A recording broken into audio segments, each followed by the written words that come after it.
guys, okay, first of all, I'll start with my introduction and then we'll go round the table to have a small round of an introduction. And I would like to just understand one thing from every one of you about your work background and the reason you have joined the course. That's it. Because on the basis of that, I will answer a couple of your queries. And to be honest, in my last 10 years of an experience, I have never done a single code on the first day. And today also, I'm not going to do. So today, I'm going to answer a couple of your queries if you have or if you don't related to the data analytics, data science, data engineering, because a lot of people have a lot of confusion between data analytics and data science. अभी जब मैं यहाँ पे सबसे पूछना शुरू करूंगा तो couple of people will say we just want to learn data science. अगर मैं कहूँ हम data science तो पढ़ा ही नहीं रहे फिर. That makes sense. So I'll just clarify the different roles in the market, what skills you need in order to become a data analyst, data scientist, or data engineer, how you can get the job in the market, because that is the biggest challenge. Learning is not a big deal. You can learn from anywhere. Getting job is the biggest challenge. How you can get over that. So I'll discuss everything. Okay, so I'll just start quickly with my introduction. So my name is Ankit Sabharwal. I have overall 10 years of an experience into the data world. If I'm saying data world, that includes data analytics, data science, decision science, bit of engineering. And the tool technologies I have worked on is SAS, SQL, Teradata, Big Data Hadoop, PySpark, machine learning, and a visualization tool, including Power BI, right? And in my past role and in my current role, I'm responsible to build a different machine learning model on the basis of different requirements. Also, we need to build some AI applications as well, but again, as per the requirement, okay? Okay.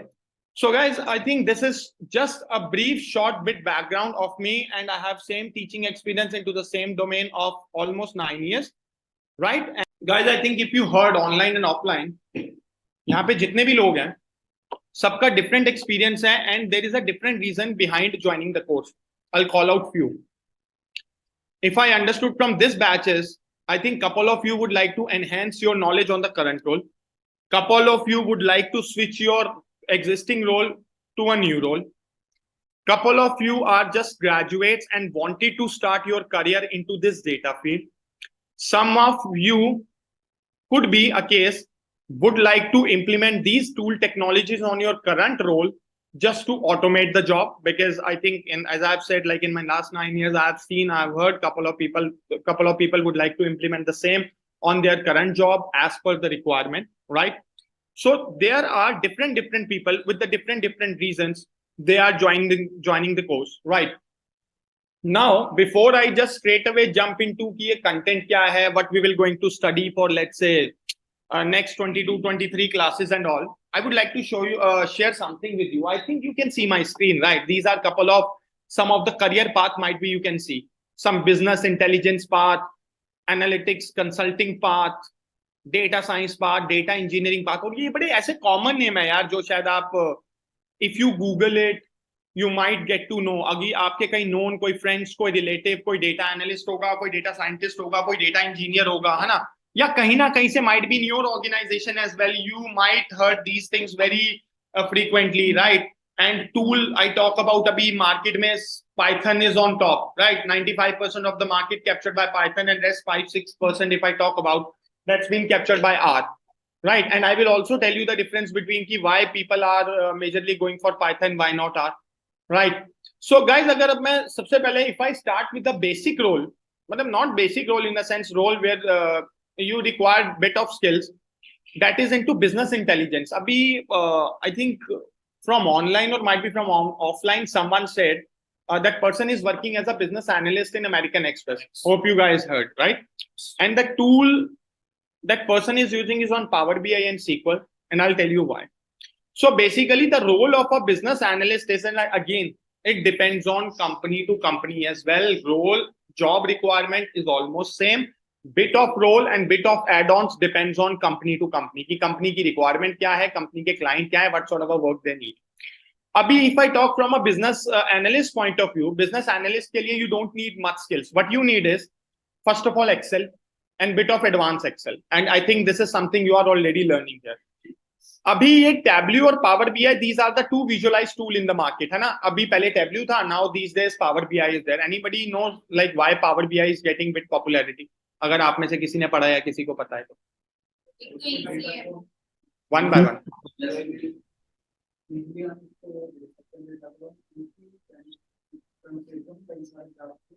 वो तो हम tableau पे भी कर सकते हैं.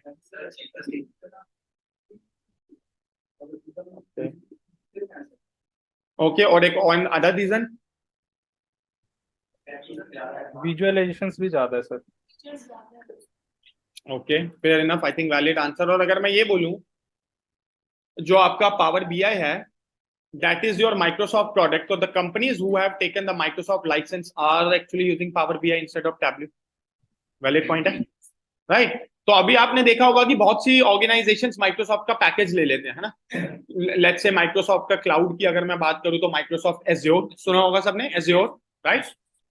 So same way they have opted for Microsoft Power BI instead of Tableau. The first reason, I think you have called out couple of reasons, those were right. Advanced है, a couple of more things you can do as compared to Tableau. And other reason is that अगर companies Microsoft के साथ associated हैं, so definitely you will going to find Power BI, not Tableau, right?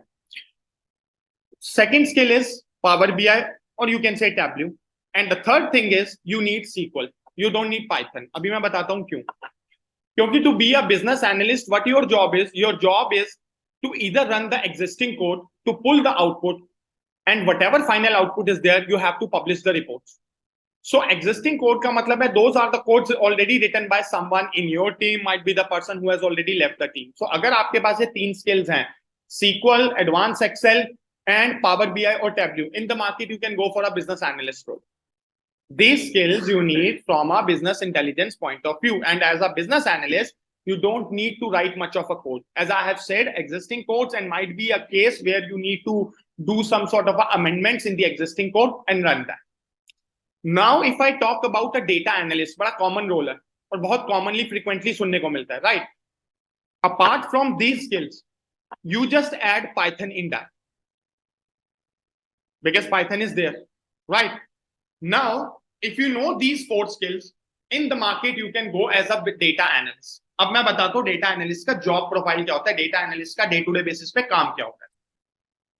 To be a data analyst, you are responsible for end-to-end projects with your stakeholders. According to the requirement, आपको scratch से code भी लिखना है.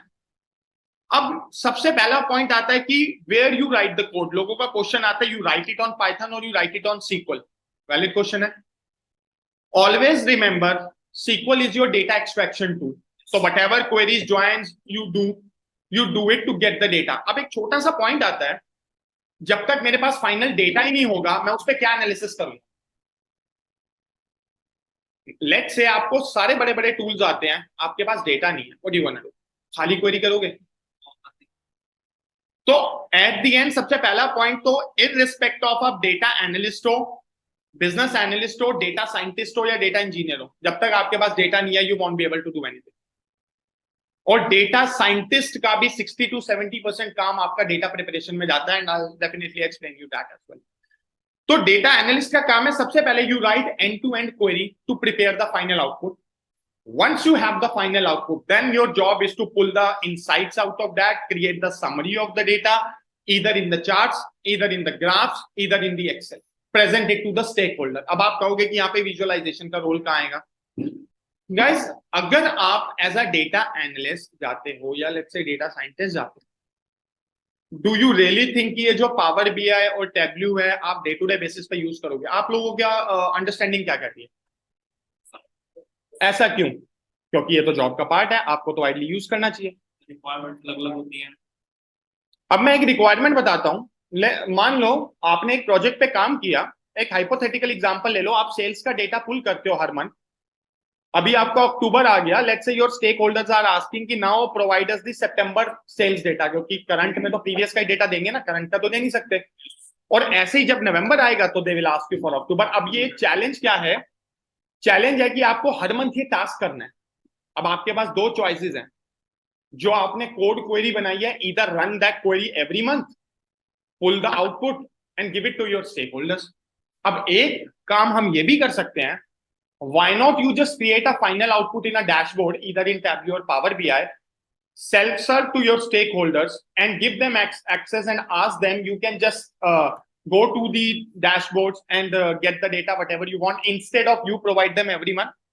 तो जब इस तरीके के प्रोजेक्ट आते हैं जहां पे आपको let's say month by month या let's say quarter by quarter या फोर्टनाइटली ऐसा कोई डेटा रिफ्रेश करना है, तो instead of doing the job manually, just create the dashboard, create the query, जो भी आपका फाइनल आउटपुट टेबल आएगा, map it with your tool, whenever code gets refreshed, table gets refreshed, जो भी तुम्हारे चार्ट और टेबल और वो जितना भी सारा उसमें विजुअलाइज होगा, that will get refreshed, your stakeholders can open and they get the data there.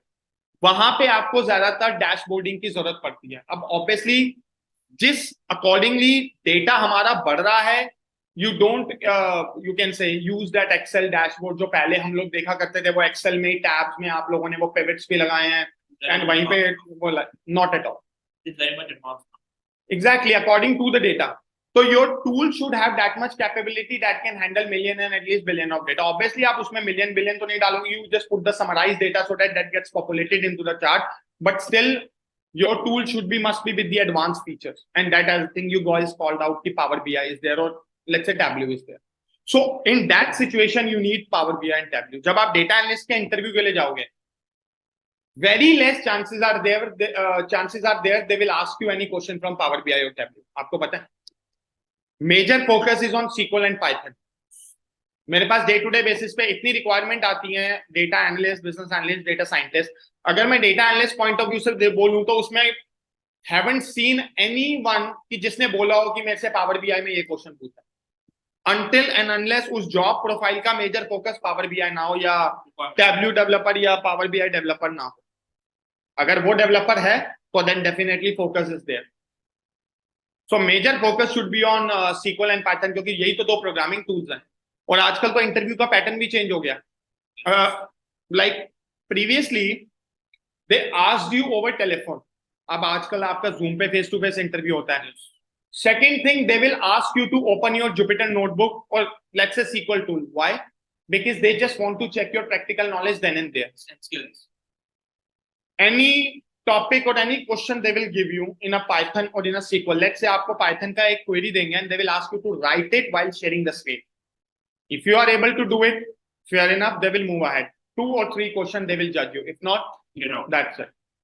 Right? So this is how the interview pattern has now been changed. Why I am telling you this is because this is what happening in the market. Yes. One step above. अब कई लोगों के mind में doubt होता है कि we want to ये जो अभी हम कोर्स कर रहे हैं, we are doing a data science.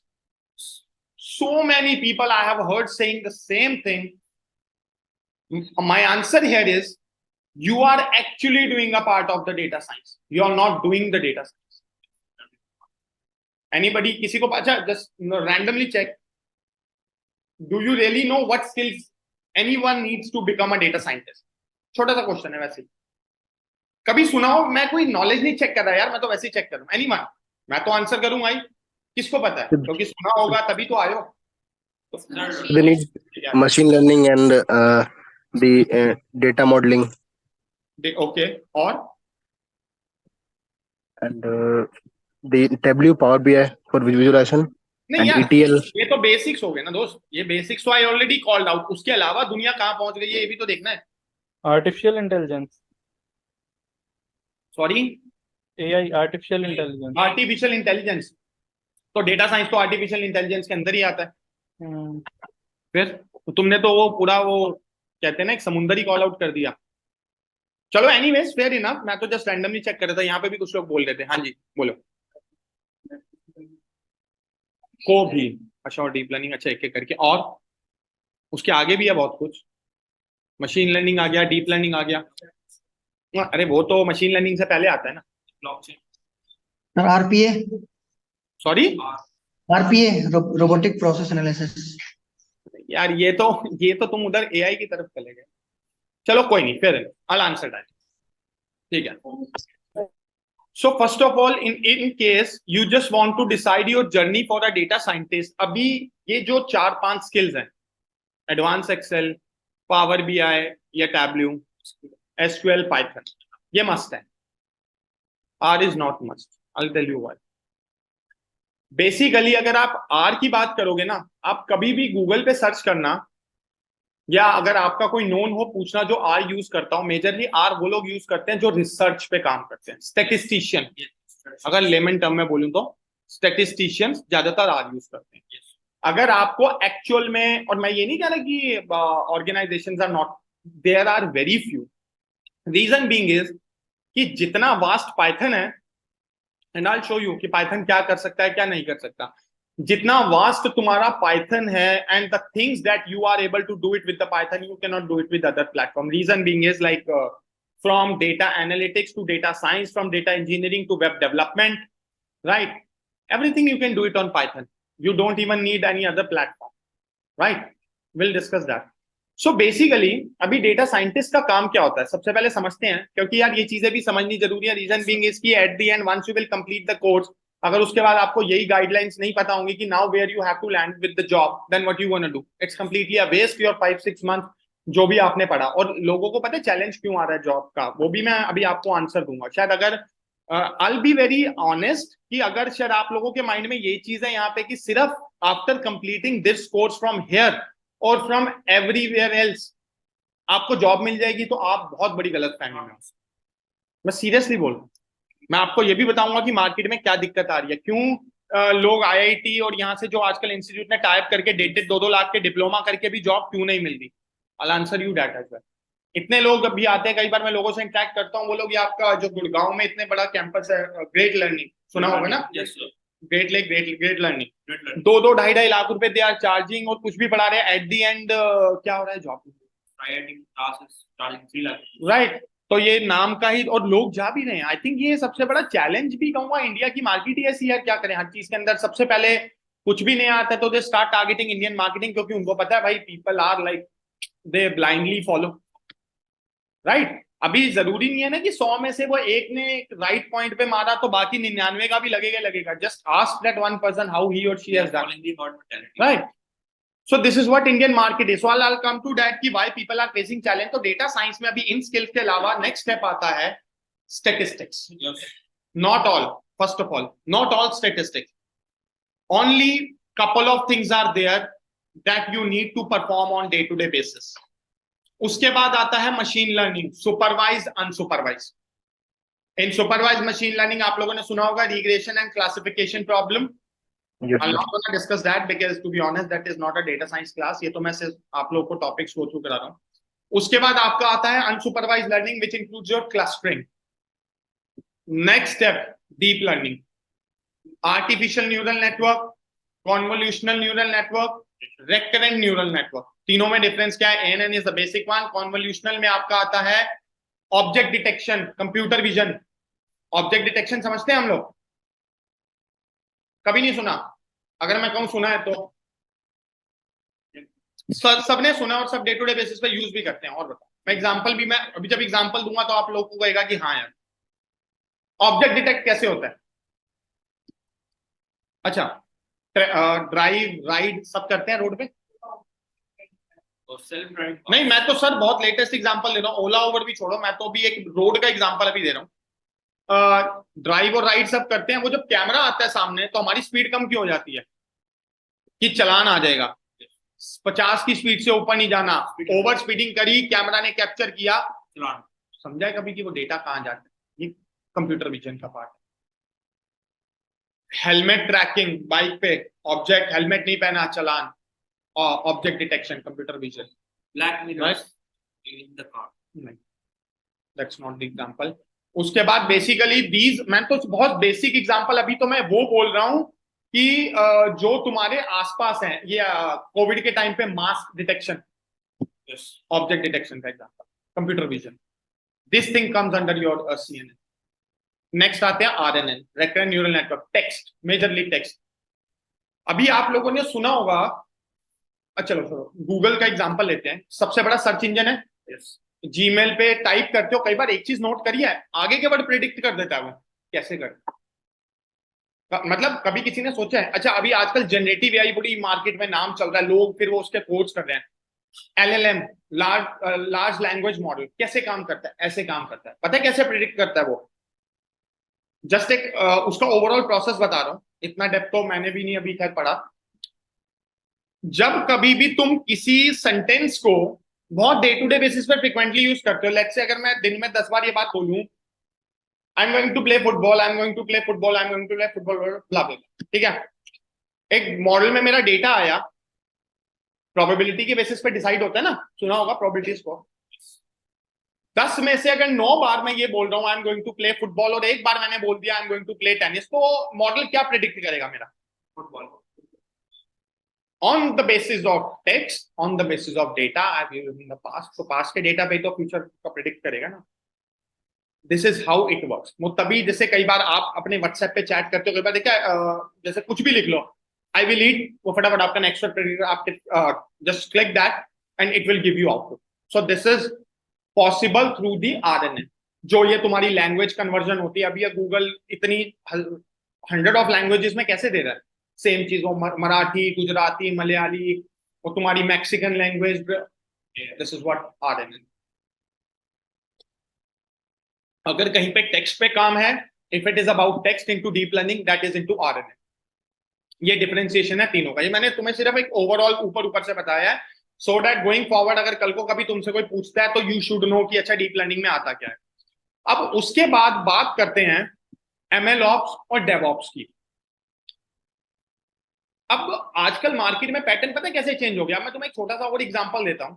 अभी लोग आजकल क्या करते हैं, अपना रिज्यूम फैंसी बनाने के लिए ना, उसमें 3, 4, 5 प्रोजेक्ट दिखा दी, सॉरी, ठीक है। अब कई बार वो भी हेल्प नहीं करता, मैं बताता हूँ।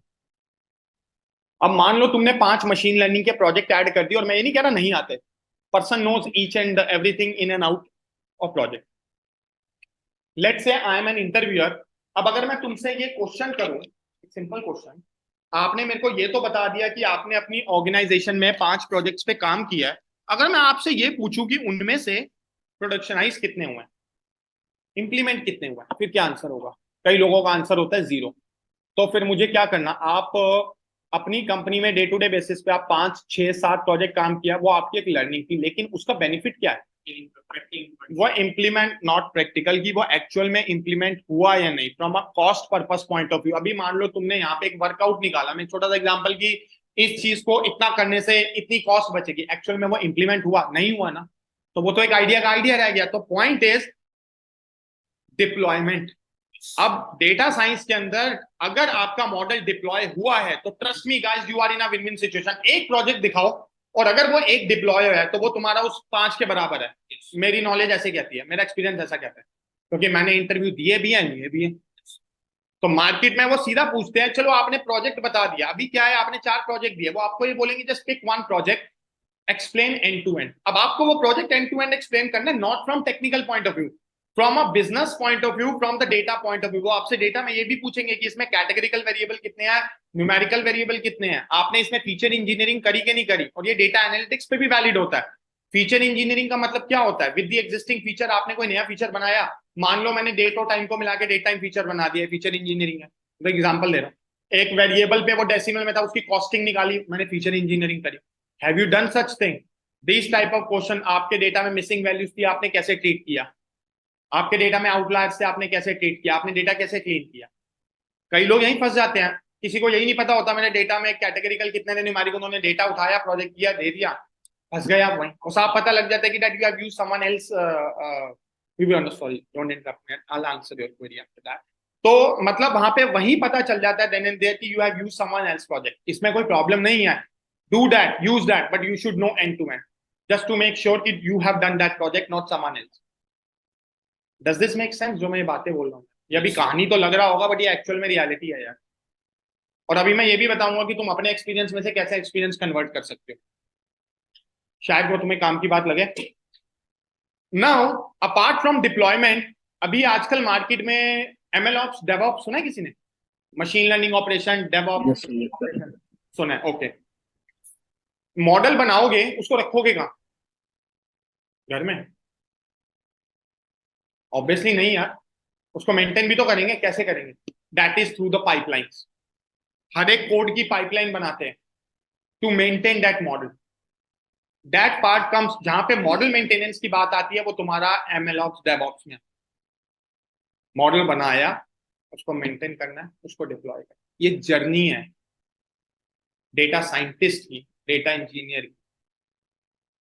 डेटा इंजीनियर का काम भी तुम्हारा डेटा इंजीनियरिंग पे होता है। ये जो तुम्हारी पाइपलाइंस बनाने का काम है, ये डेटा इंजीनियरिंग काम आता है, लेकिन कई जगह पे काम डेटा साइंटिस्ट को करना पड़ता है। तो मैंने अभी स्टार्टिंग में क्या बोला था कि डिपेंड्स। कई बार तो जो, अब आपको पता है, आप लोगों ने शायद सबने सुना होगा, ये हम मशीन लर्निंग के मॉडल बनाते हैं, पाइथन पे ले लो, आर पे ले लो, सास पे, किसी भी टूल पे ले लो। क्या ये बहुत बड़ा काम है? Answer is no. इसका कोड तुम्हें गूगल पे मिल जाएगा। मैं अभी तुम्हें 4 लाइन का कोड निकाल के देता हूँ, मेरे पास कई ऐसे पड़े हैं, वो तुम्हें मैं मॉडल बना के दिखा दूंगा, लेकिन वो एक्चुअल मॉडल नहीं है भाई। मॉडल बनाने के लिए जो तुम्हारा 60 से 70% टाइम लगता है, वो तो डेटा प्रेप में लगता है, और डेटा प्रेप करने का काम है डेटा एनालिस्ट का। लेकिन अब फिर वही बात, कई बार ये काम डेटा साइंटिस्ट भी करता है। मॉडल तो सिर्फ 30% का काम बचा है भाई। 60 से 70% काम तो ये लगा लो जो डेटा एनालिस्ट है ना, that can also do a data science work. ये 60-70% वर्क।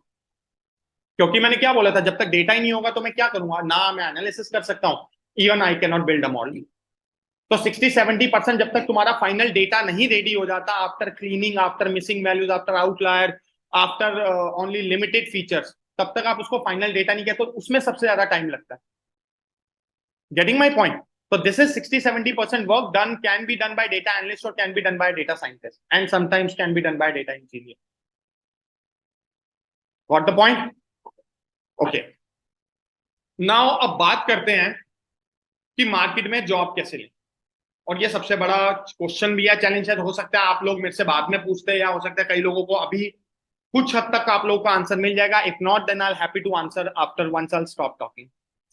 अभी गाइस मार्केट में आपको क्या लगता है कि ये जितने लोग जो ऑलरेडी अपने एग्जिस्टिंग रोल्स प्रोफाइल पे हैं, किसी ना किसी टाइम में इन्होंने भी स्टार्ट स्क्रैच से ही किया होगा?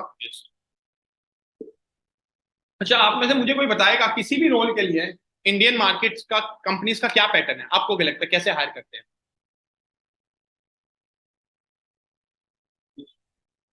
सॉरी, नहीं, नॉलेज तो है, वो तो प्रेशर लेवल पे काम करेगी ना। अगर कोई एक्सपीरियंस पर्सन है तो नॉलेज के साथ साथ एक्सपीरियंस भी चाहिए। स्किल्स नहीं, वो तो भाई फिर स्किल्स की नॉलेज ना, और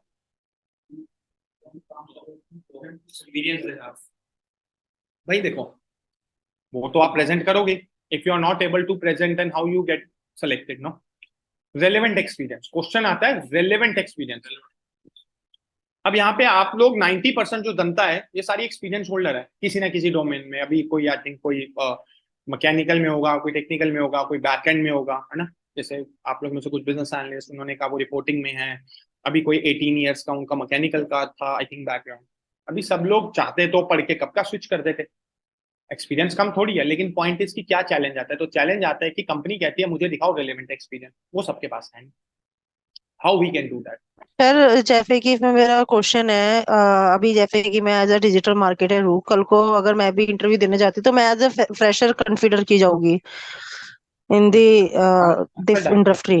नहीं, I will come to that. अभी मैं उसी पे आ रहा था point. I will answer your query. Okay. तो बेसिकली गाइस होता क्या है, लेट्स से मैं एक हाइपोथेटिकल एग्जांपल ले रहा हूं, अब आप सब उसको रिलेट कर सकते हैं। लेट्स से मान लीजिए मेरे पास एक 5 इयर्स का एक्सपीरियंस है और मैं नॉन टेक बैकग्राउंड से, ठीक है। And actual to be honest I am a BCom graduate, I am non tech background, I am not a BTech engineer. तो आजकल मार्केट चेंज हो गई है। अगर किसी को ये लगता है कि खाली बीटेक करके, एमटेक करके, बीएससी एमसी टेक्निकल बैकग्राउंड करके आप टेक जॉब में आ सकते हो, तो no. Even though I have 10 years of experience, and सोचो आज से 10 साल पहले, being as a non-tech guy, I switched into data analytics and so far I've become a data scientist and all. तो बेसिकली गाइस सबसे पहली चीज market में स्किल तो है ही। दूसरी चीज क्या होती है, लेट्स से मैं एक अपना एग्जांपल लेके देता हूँ आपको। मान लो मेरे पास 5 साल का एक्सपीरियंस है and I am let's say non tech background, और मेरा काम बैक एंड ऑपरेशंस का है, जो कि कहीं भी वो डेटा एनालिटिक्स को मैच नहीं करता। But I want to switch my career into data analytics. अब अगर मैं मार्केट में जाऊं और बोलूं मेरे पास सिर्फ ये स्किल्स हैं, मुझे आती हैं, तो chances are very very very less कि मुझे जॉब मिलेगी। और इवन की जॉब क्या, मेरा रेज्यूम भी सेलेक्ट होगा, क्योंकि जब तक रेज्यूम सेलेक्ट नहीं होगा you want gate a call. How I can get a job? तो गाइज मैं उस केस में क्या करूंगा, ये सबसे पहले मेरे ऊपर डिपेंड करता है कि मैं अपना कितना एक्सपीरियंस जस्टिफाई कर सकता हूँ। लेट्स से 5 इयर्स में से मैंने ये बोला, एक जॉब आई, एक एग्जांपल ले लेते हैं, एबीसी हेल्थ केयर कंपनी में, उनको ऐसा पर्सन चाहिए जिसके पास 2 इयर्स का डेटा एनालिटिक्स का रेलेवेंट एक्सपीरियंस हो, और जो स्किल्स चाहिए वो स्किल्स हमारी वाली मैच करती हो, Python, SQL, power BI, tab, ठीक है, और एक्सेल।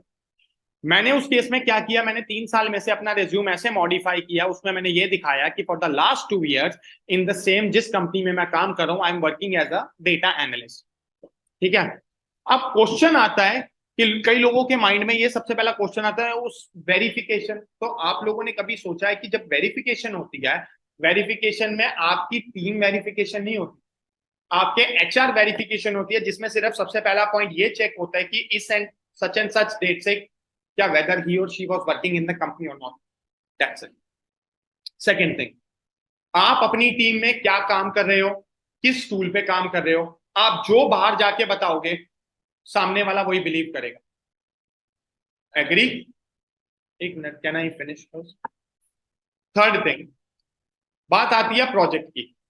अब ऑब्वियसली बात है, अगर मान लो मैं एग्जांपल दे रहा हूं, अगर मैं किसी मॉर्गेज के डेटा पे भी बैकएंड ऑपरेशन में if I am working on that, जो ये एक बेसिक रिपोर्टिंग डैशबोर्डिंग का काम है, वो तो कोई भी कर सकता है इररिस्पेक्ट ऑफ डेटा का है और नॉन डेटा का। जैसे सर ने बताया, सर रिपोर्टिंग करते हैं, राइट सर?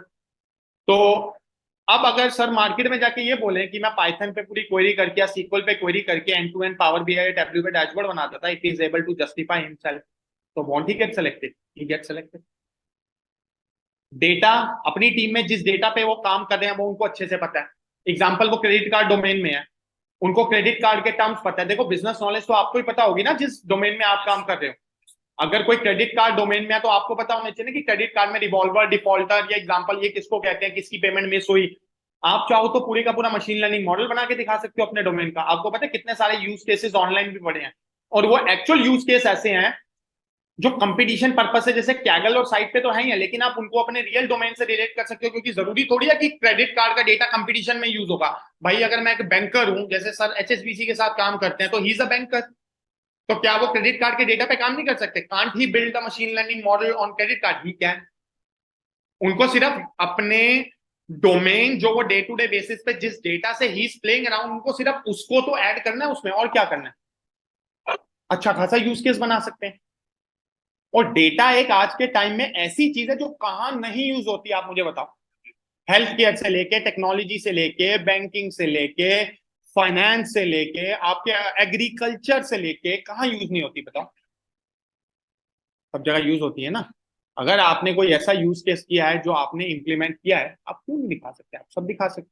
अगर आप even you are from a non technical background, सिर्फ आपको अपने डे टू डे बेसिस, अभी मैं फ्रेशर्स की बात नहीं कर रहा, मैं उनकी बात कर रहा हूं जो ऑलरेडी कहीं ना कहीं वर्किंग है। सिर्फ आपको अपने काम से रिलेट करना है और कुछ नहीं करना है, सिंपल आंसर। अगर आप पूरा 5 साल का एक्सपीरियंस जस्टिफाई कर सकते हो, गो अहेड, डू इट।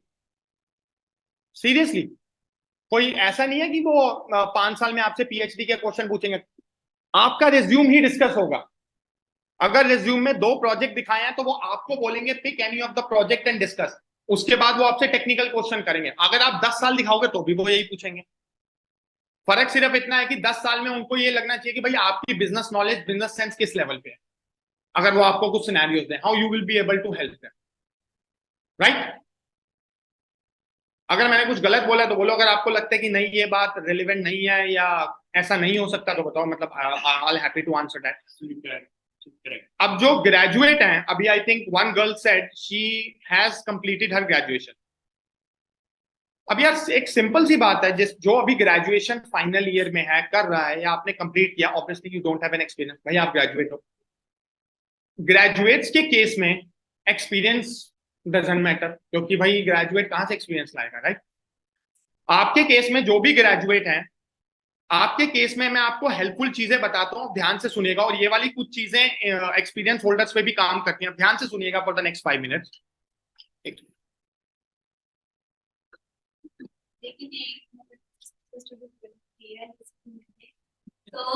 तो आप, मेरे को तो नहीं, I was not aware, to be honest. You have just done 12th, तो why you are doing this? क्योंकि एक तो मैं रिकमेंड किया था ये, और मतलब मुझे एक्चुअली पाथ नहीं मिला था, मुझे गवर्नमेंट जॉब्स करनी थी, प्राइवेट। तो आप पहले ग्रेजुएशन तो करते, आपको क्या लग रहा है 12th करके? आई डोंट थिंक कि ऑर्गेनाइजेशंस आर हाई, लेकिन उसको तो 3 साल तो लगेंगे ना। तो ये कोर्स तो मुश्किल से आप मान लो 5-6 महीने में, फिर 2.5 साल क्या करोगे? 6-6 महीने में दोबारा एडमिशन ले लो, ब्रश अप होता रहेगा। मुझे ना एक्चुअली पहले कुछ समझ नहीं आ रहा था। अच्छा। हाँ, ओके। मुझे कुछ समझ नहीं आ रहा था। नहीं, which is fine from a learning purpose, but to be honest ये तो अभी you will nowhere land in terms of job, क्योंकि अगर आप फाइनल ईयर में भी होते तो भी मैं आपको कुछ ट्रिक टेक्निक्स बताता। अभी मैं मतलब आप तो अभी 12th करके आए हो, तो अभी तो आपके पास 3 साल है until and unless internship का, चलो मतलब I'll come to that as well. Internships are there, you can do that and that will help you out 200% guaranteed. मैं बताता हूँ, कई ऐसे लोग हैं जो इंटर्नशिप ऑफर करे, even they won't pay you, they will ask you to do their project, which is again in itself is a learning. They will give you good certificates of internships. I know a couple of people there, they have opened sort of a small startups at their home and they are getting a good projects from the client. They are getting paid from the clients, तो वो आपको देंगे, which is fine. In case सबसे बड़ा challenge experience लेना है, लोगों को मिलना, आपको एक रियल यूज केस पे काम मिल रहा है, do it, submit it and get an internship letter from them. तो वो आपके लिए एक विन विन सिचुएशन का काम कर जाएगा. Once you will move out after 3 years, अगर आप रेगुलर भी कर रहे हो या आप ओपन लर्निंग से भी कर रहे हो, वो आपको दोनों में हेल्प कर जाएगा. क्योंकि अगर आपसे क्वेश्चन करते हैं, आप ओपन लर्निंग से कर रहे थे, आप मीन टाइम में क्या करते थे? Internship letter. This is what I was doing. अगर आप रेगुलर कॉलेज में भी थे, how you get the time? In evening I was working on the project. That's it. आपको तो और कुछ चाहिए भी नहीं. I talk to you on that. हाँ, आप क्या कह रहे थे, बताइए, आपका क्वेश्चन था.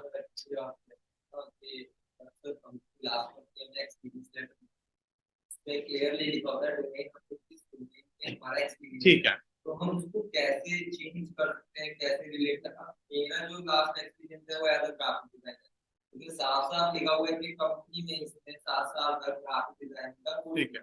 उसको मैं कैसे डेटा एनालिसिस से रिलेट कर सकता हूँ? ओके, आप ग्राफिक डिजाइनर थे, राइट?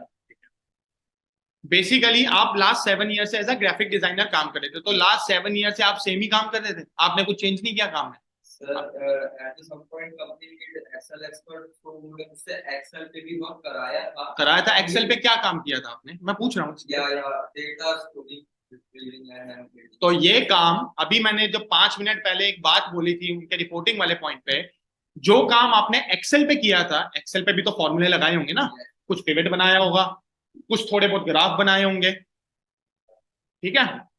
अब ये काम आप बाहर किसी को बताओगे, यही बताओगे एक्सेल पे? अगर यही काम आप उसको पाइथन, सीक्वल या पावर बीआई पे करके बताओ, तो क्या आप जस्टिफाई नहीं कर सकते? छोटा सा क्वेश्चन आप ही से है, हाँ या ना? मैंने तो पहली बात तो मैंने तो डोमेन चेंज करने के लिए बोला ही नहीं. मैंने तो ये बोला था कि आप जिस भी डोमेन पे काम कर रहे हो उस डोमेन को रिलेट कर दो भाई. अब तुमने खुद ही आंसर दे दिया, तुमने एक्सेल पे जो भी डेटा किया, तुम ये बोलो मैं लास्ट 3 साल से ही काम कर रहा था, और यूज केस बनाओ, क्योंकि तुम वहां पे क्या काम कर रहे थे वो तुम बता सकते हो. यस सर, एक क्वेश्चन. हाँ बोलो. एक्चुअली सर एक कंपनी में सिलेक्शन हो गया था. अच्छा. बैकग्राउंड वेरिफिकेशन के लिए मेरी पूरी वेरिफिकेशन हो गई. अच्छा. बट जो प्रीवियस कंपनी वेरिफिकेशन थी वहां से प्रॉब्लम आ रही है. अब वो थर्ड पार्टी वेरिफिकेशन कर रही है, मुझे नहीं पता मुझसे क्या पूछ रही है मेरी कंपनी से, और मेरी कंपनी क्या आंसर कर रही है. ये प्रॉब्लम क्रिएट हुई. अब यार अब इसका मैं क्या आंसर दूं, बताओ? ये तो यही पूछ रहे हो शायद कि ये बंदा 7 साल से एक्सेल पे काम कर रहा था, या ऐसा कभी नहीं होता. मैं तुम्हें बता दूं मेरे भाई, कहीं भी किसी भी कंपनी को ले लो, लोगों की वेरिफिकेशन प्रॉब्लम मैं बताता हूँ क्यों आती है. Documentation related. कई बार ऐसा होता है, मेरे साथ एक प्रॉब्लम आई थी, मेरी गली, मेरे एक एड्रेस में, एक्चुअल प्रॉब्लम बता रहा हूँ, मेरे आधार कार्ड में गली कुछ और थी, हमारी एक्चुअल गली कुछ और थी. इस चक्कर में 15 दिन मेरा एक ऑफर लेटर डिले हो गया. अब मैं क्या बोलूँ, वो ये पूछ रहे थे कि मैंने एक्चुअल में पाइथन पे काम किया कि नहीं होता ऐसा. ये एक मिथ है. सिर्फ वेरिफिकेशन इतनी होती है, दे विल सिंपली आस्क कि whether such and such person was a part of organisation और नॉट. थर्ड पार्टी रखिए. थर्ड पार्टी भाई ये डॉक्यूमेंट वेरीफाई करती है. आज मैं दिल्ली यूनिवर्सिटी की मार्कशीट दे रहा हूं ना, वो दिल्ली यूनिवर्सिटी जाके ये वेरीफाई करेंगी, या उनके जो भी पोर्टल्स होंगे, कि ये एक्चुअल डिग्री है कि फर्जी बनवाई है. इसमें टाइम लगता है मेरे भाई. तुम्हारा आधार कार्ड जेन्युइन है कि नहीं है, जिस एड्रेस पे हो वहां पे एक्चुअल में रहते भी हो कि नहीं, फ्रॉडलेंट तो नहीं हो, बैंकिंग हिस्ट्री में वो तुमने डेट्स तो नहीं देने. ये वेरिफिकेशन होती है भाई कि whether you are a genuine person और नॉट. अगर तुमने इंटरव्यू में मेरे सवालों के जवाब दे दिए technically, business project wise, my job is done. और भाई जो इंटरव्यू लेता है ना आज के टाइम पे मार्केट में, जो वो खुद बैठा हुआ है, उसको भी सारी चीजें नहीं आती. और वो जो पर्सन वहां इंटरव्यू लेने बैठा है ना, उसने भी सारी चीजों पे काम नहीं किया, और दैट पर्सन नोस कि बहुत से लोग ऐसे हैं जो बिल्कुल पढ़ के जॉब ट्रांजिशन करके अपना एक्सपीरियंस जस्टिफाई करके ही आते हैं। तो तुम्हें क्या लग रहा है कि जो बंदा उस पर काम कर रहा है, जो इतने सालों से इंटरव्यू ले रहे हैं, उसको नहीं पता होगा कि कौन सा पर्सन का बैकग्राउंड क्या है? एग्जांपल दे रहा हूँ यार, इंटरव्यू लेने के बाद उसको नहीं पता लगेगा कि एक्चुअल में उसको कितना एक्सपीरियंस है, नहीं है। तो don't worry about that. If you are able to answer their queries, if you will be able to justify yourself, nobody will stop you from getting that job. I can write it on a blanket. इतनी बड़ी बात बोल रहा हूँ, right? मतलब I have 10 years of experience, तो hope I'm not lying, right? तो verification point of view से डोंट वरी। अरे लोग तो फेक एक्सपीरियंस भी बनवा रहे हैं यार, लोग तो वो भी बनवाते हैं कि 3 महीने की 4 महीने की वो तुम्हारी स्टेटमेंट, और वो जस्ट टू मेक श्योर कि प्रूव देमसेल्फ कि हम वर्किंग थे। वो उसमें ये नहीं दिखाते कि मैं पाइथन पे काम कर रहा था, और वो ये दिखाते कि बस मैं इस कंपनी का पार्ट था, कि अगर आपको सैलरी स्लिप चाहिए तो ये भी सैलरी स्लिप, ये रहा मेरा एक्सपीरियंस लेटर, दैट्स इट। उनको एक अपने आप को जस्टिफाई करना है कि मैं उस कंपनी में था 4 साल 5 साल जो भी है, तो दैट्स इट। अगर वो तुम्हारे पास वैलिड है तो डोंट वरी अबाउट दैट, ठीक है? ओके अब अगर मैं बात करूं, जैसे अभी मैंने ग्रेजुएट्स को, अभी एक बात मैंने बोली थी गाइस, ग्रेजुएट्स को पता है ये चीज कैसे हेल्प करेगी? अगर आप लोगों ने सुना कि ऑनलाइन कंपटीशंस भी होते हैं कैगल वगैरह पे, हैकाथॉन वगैरह पे, सुना होगा? नहीं सुना? सुना है कैगल, हैकाथॉन, एनालिटिक्स विद्या सुना है किसी ने? एनालिटिक्स विद्या तुम्हारे हैकाथॉन्स ऑर्गेनाइज करवाती है फुल डे, ओपन चैलेंज। अब उसका बेनिफिट क्या होता है? अच्छा पूछ रहा हूं, चलो कभी किसी ने सोचा है ये जो कैगल पे इतने लोगों ने प्रोजेक्ट सॉल्यूशन डाले हैं, या अभी जैसे मैंने एनालिटिक्स, सॉरी नहीं, I will come to that. GitHub पे आप यू कैन नॉट, मतलब GitHub is a repository, it is not वो प्रैक्टिकल एनवायरनमेंट ना।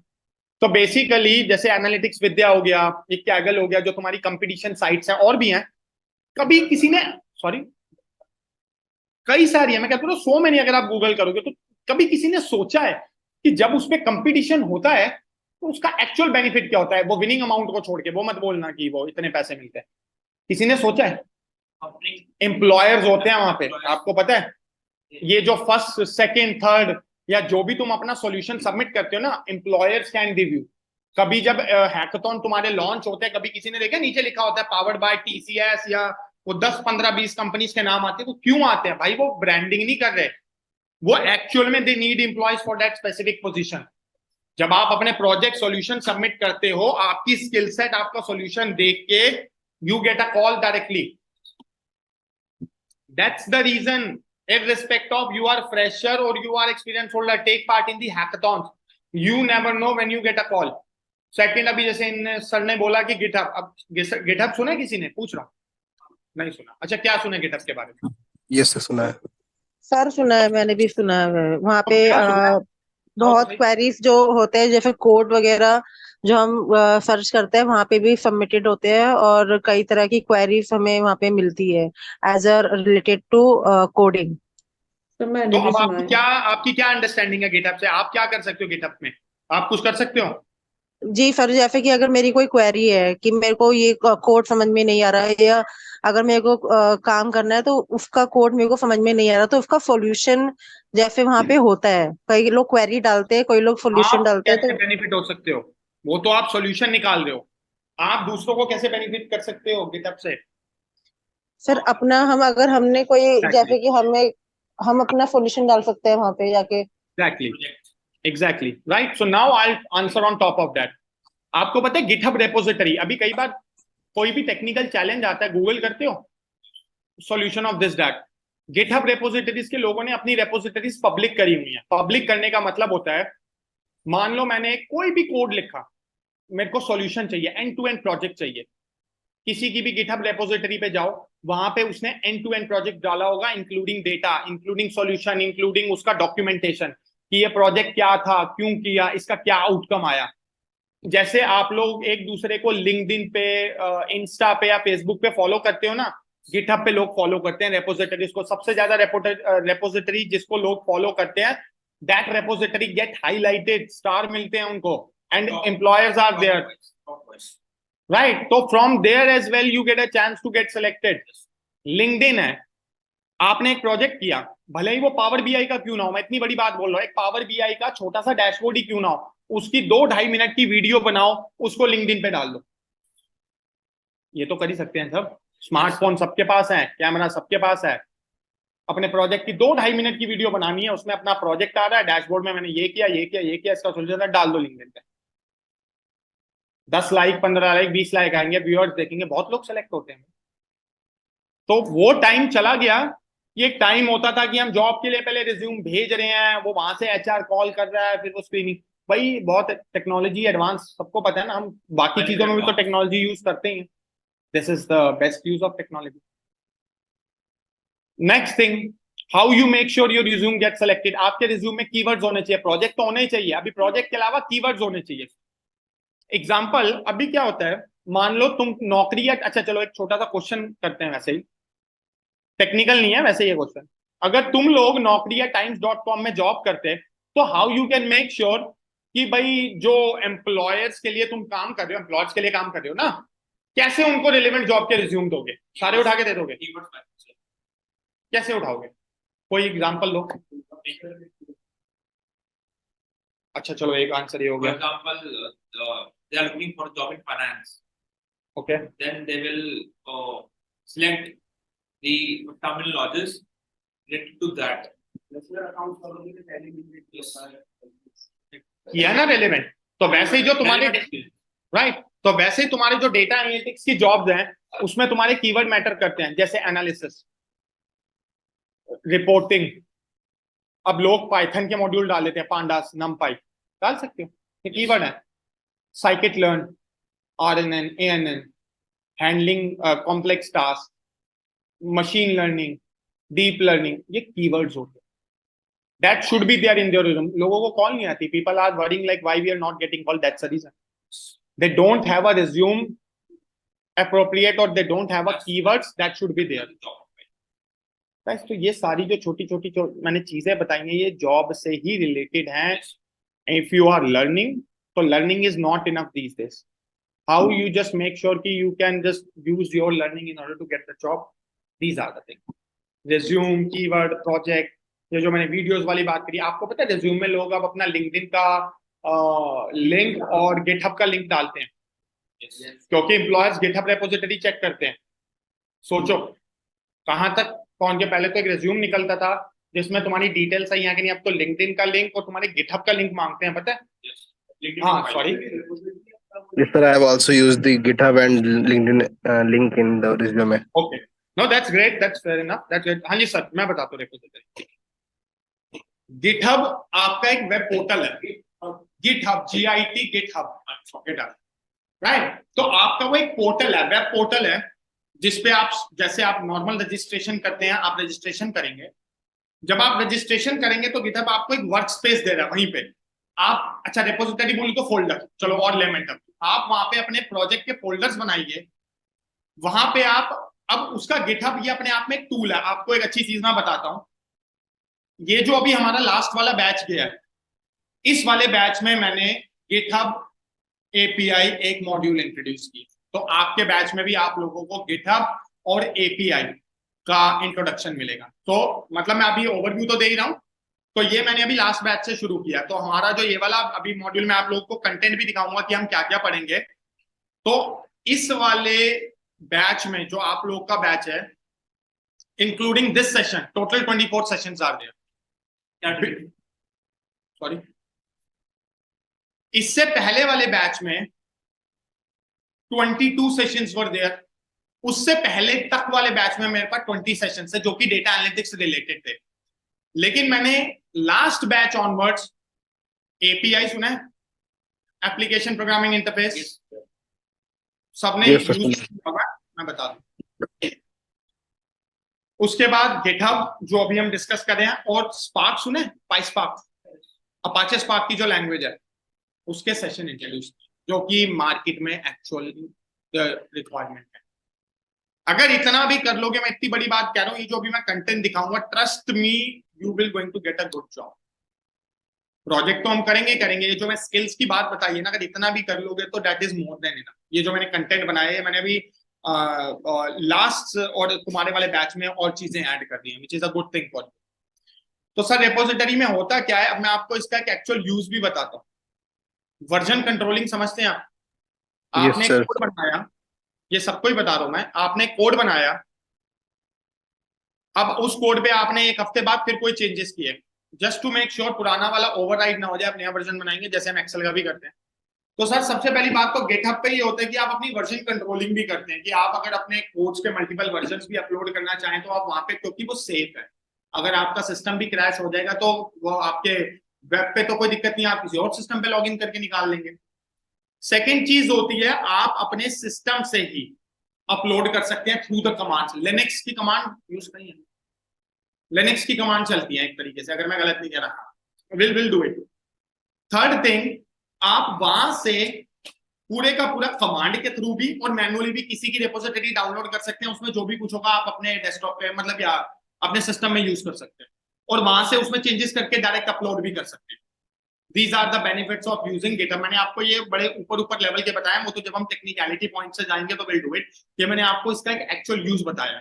वर्जन कंट्रोलिंग, अपने आप प्रोजेक्ट मेंटेन कर सकते हो, GitHub पे आप लोगों को फॉलो कर सकते हो, आप अपने GitHub में किसी प्रोजेक्ट को या रिपोजिटरी को पब्लिक प्राइवेट दोनों कर सकते हो। पब्लिक मतलब है एनीवन कैन सी, प्राइवेट मतलब है you can only see, not everyone can see, right? And people can follow you and people can use your repository and whatever projects or code inside that they can use that, they can। तो ये इसका एक actual use है, right? तो now guys if I talk about content, day by day content दिखा देता हूं कि what will going to do and what I have added so far. Guys अगर मैं डे 2 से बात करूं, hope you can see on my screen एक वर्ड डॉक्यूमेंट लेफ्ट साइड पे, एवरीवन कैन सी? ठीक है। डे 2 जो अब हम नेक्स्ट सैटरडे को करेंगे, again we will start with the program in the Python pandas, और sorry program in the Python, we will use the Jupyter notebook, और मैं आप लोगों को एनाकोंडा का ओवरव्यू भी दूंगा, जो पाइथन का हमारा एक्चुअल सॉफ्टवेयर है, कैसे डाउनलोड करना है, कैसे इंस्टॉल करना है, कौन सी आईडीई हम यूज कर रहे हैं, कौन सी आईडीई का क्या पर्पस है, I will going to tell you. उसके बाद नेक्स्ट क्लास में we will going to start with everything in a programming way, coding manner. यहाँ पे कोई मैं थ्योरेटिकल डिस्कस नहीं करूंगा, because in my past months I have got a feedback from couple of students from a different institutes कि कई लोगों ने कुछ टॉपिक्स उनको पेन कॉपी पे ही समझा दिए। I think you interact with such people, right? And they haven't give them a single example, but यहाँ पे ऐसा कुछ नहीं है। Everything we will do through a programming। हर एक टॉपिक के 2 से 3 एग्जाम्पल्स हैं। That's why my content is so long as compared to others, right? उसके बाद eight the end of the class आपको वो कोड मिलेगा, प्लस में असाइनमेंट मिलेगा करने के लिए, right? You can solve that, और वो असाइनमेंट में इंटरव्यू क्वेश्चंस भी हैं, प्रैक्टिकल क्वेश्चंस भी हैं, simple answer. Again once we will move day by day, हम पाइथन के डिफरेंट डेटा टाइप्स भी पढ़ेंगे। पाइथन के अंदर लिस्ट, ट्यूपल, डिक्शनरी, सेट्स, जो पाइथन के स्पेसिफिक आपके डेटा टाइप्स है, वी विल स्टडी। पाइथन के अंदर कंडीशंस हो गई, लूप्स हो गए, डिफरेंट डेटा टाइप के मेथड्स हो गए, पाइथन के इनबिल्ट फंक्शंस, पाइथन के अंदर मॉड्यूल्स क्या होते हैं, ये सुना होगा ना, पाइथन हमारा मॉड्यूल बेस्ड सॉफ्टवेयर है। तो अब ऐसे देखा जाए तो पाइथन के अंदर तो 100 और मॉड्यूल है। अब सारे तो हम नहीं पढ़ेंगे, हम तो वही पढ़ेंगे ना जो हमारे रेलेवेंट है। अब अगर आप कहो, अब यहाँ पे कोई बोले कि हमें साइकिट लर्न क्यों नहीं पढ़ा रहे, अरे भाई scikit learn is use for machine learning, तो अगर आप मशीन लर्निंग पढ़ोगे तो over there you can use that and we will study. तो अब मेजरली जितने भी हमारे सारे एंड टू एंड मॉड्यूल्स हैं from a data analytics point of view, we will going to use Python. हमारा ऊप्स कंसेप्ट लैंग्वेज है, तो जो हमारा ऊप्स का टॉपिक है, we will going to study that. You can C Python के अंदर फाइल हैंडलिंग कैसे करते हैं, एक्सेप्शन हैंडलिंग कैसे करते हैं, logging, debugging, Python connection with SQL server. अब आप लोगों ने सीक्वल सर्वर पढ़ा सबने, यहाँ पे मैं आपको पाइथन का सीक्वल सर्वर के साथ कनेक्शन बिल्ड करके दिखाऊंगा, कैसे आप सीक्वल की क्वेरीज को पाइथन पे रन कर सकते हो, कैसे आप सीक्वल के डेटाबेस को पाइथन पे रन कर सकते हो, वाइस वर्सा। हाँ जी, पाइथन एंड पाइस्पार्क डेफिनेटली सर, दोनों अपना अलग अलग प्लेटफॉर्म्स हैं। स्पार्क जो है वो अपाचे की लैंग्वेज है, तो पाइस्पार्क मतलब पाइथन स्पार्क लैंग्वेज।